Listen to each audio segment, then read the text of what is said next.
Okay, let's dive into this. Welcome to This Explainer. Today, we're looking at an event that, honestly, forever changed the way the modern world views nuclear energy, risk, and disaster preparedness. We're going to unpack the anatomy of the Fukushima Daiichi nuclear disaster. Now, this is a serious heritage analysis. We're relying on primary reporting from the International Atomic Energy Agency and the U.S. Nuclear Regulatory Commission. So, we're going to look purely at the facts, what actually happened, how the systems failed, and those really hard lessons the globe was forced to learn. Here's how we'll logically unpack this highly chaotic event step by step. First, the day everything changed.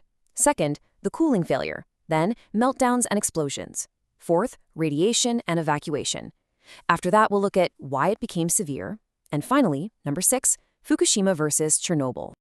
All right, part 1, the day everything changed, the catalyst of the crisis. 9.0. That is the massive magnitude of the Great East Japan earthquake on March 11, 2011.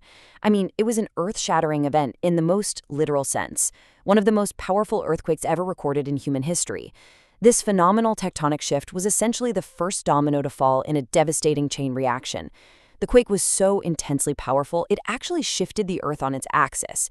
And crucially, for our explainer today, that violent shaking immediately damaged the external power lines feeding electricity into the Fukushima Daiichi nuclear plant. And this brilliantly illustrates the immediate subsequent threat. While the earthquake heavily damaged the power grid, it was actually the resulting tsunami that delivered the fatal blow. A massive wall of water, with waves exceeding 10 meters, came crashing right into the Fukushima Daiichi coast. To put that into perspective, that's like a 3-story building made entirely of ocean water. This immense surge breached the plant's seawalls, flooded the lower levels, and completely crippled the critical safety infrastructure. Nature had just delivered a devastating 1-2 punch. Moving on to part 2, the cooling failure, the chain reaction begins. Let's walk through this incredibly rapid sequence of events. On March 11th, the earthquake strikes. Just minutes later, external power is gone. Shortly after that, the tsunami floods those backup diesel generators. Now, it's important to note that the plant initially did exactly what it was designed to do. Units 1, 2, and 3 automatically shut down the very moment the earthquake hit. But here's the terrifying reality of nuclear physics, right? Successfully shutting down a reactor doesn't instantly make it safe, not even close. The true danger was just beginning, because this cascade of events led to a prolonged, complete cooling failure. So the crucial point is how this mechanical failure actually plays out inside the facility. Step 1.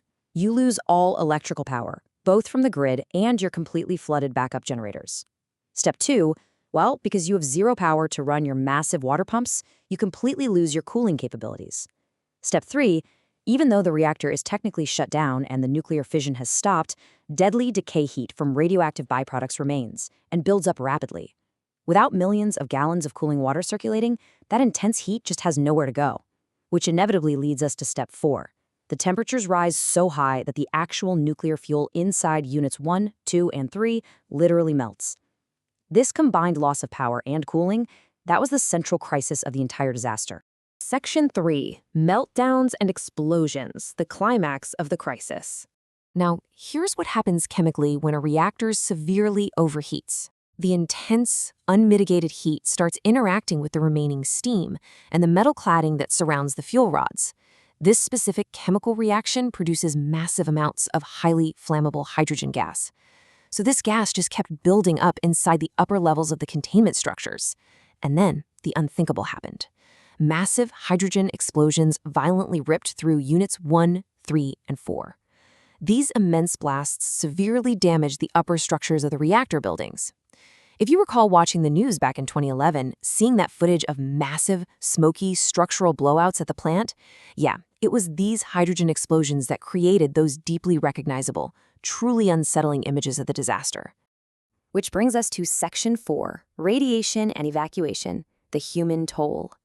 As the containment systems failed and those explosions breached the buildings, radioactive material was released directly from the plant into the atmosphere. This wasn't just some localized event perfectly contained behind chain-link fences.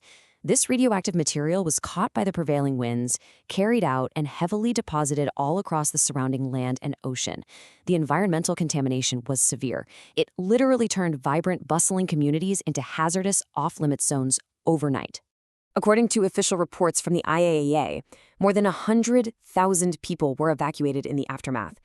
Just think about that for a second.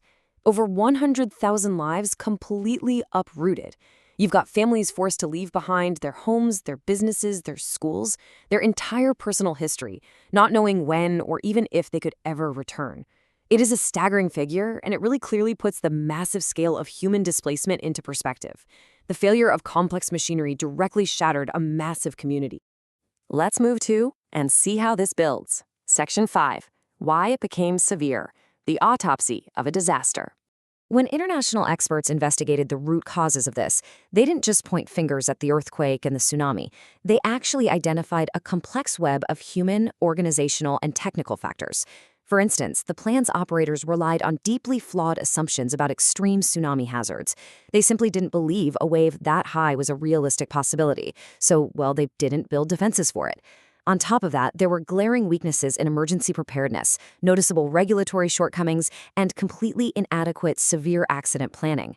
It was a harsh global wake-up call, one that forced the entire international nuclear safety community to review and significantly strengthen their measures for extreme hazards, backup power systems, and emergency cooling. Section 6. Fukushima versus Chernobyl. Separating myth from reality. Now, what's really interesting about this slide is how clearly it distinguishes these two infamous tragedies, because they were caused by fundamentally different mechanisms. Fukushima Daiichi, as we've just explored, began entirely from unprecedented external natural forces, a massive earthquake and a subsequent tsunami leading to that prolonged loss of power and cooling. Chernobyl, on the other hand, back in 1986, was an internal event. It was caused by a specific, highly risky reactor test, severe underlying design flaws inherent to that Soviet reactor design, and direct, catastrophic operator actions.